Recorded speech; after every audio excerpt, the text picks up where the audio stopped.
Hi friends, వేడివేడిగా ఇడ్లీ అయితే వేస్తానండి. పక్కనే చట్నీ ప్రిపేర్ చేసుకుందాం.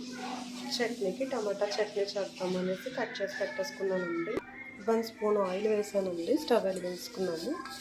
వెల్లుల్లి, జీలకర్ర, మినపప్పు వేగిపోయిందండి. కరివేపాకు పచ్చిమిర్చి వేసుకున్నాము.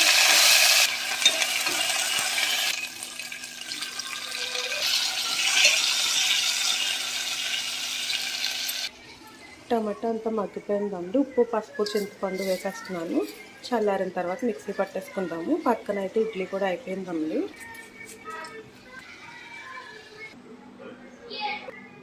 చల్లారిపోయిందండి. మిక్సీ పట్టేసుకుందాము. ఇడ్లీ చట్నీ రెడీ అయిపోయిందండి. ఇంక ప్లేట్లో పెట్టేసుకుందాము.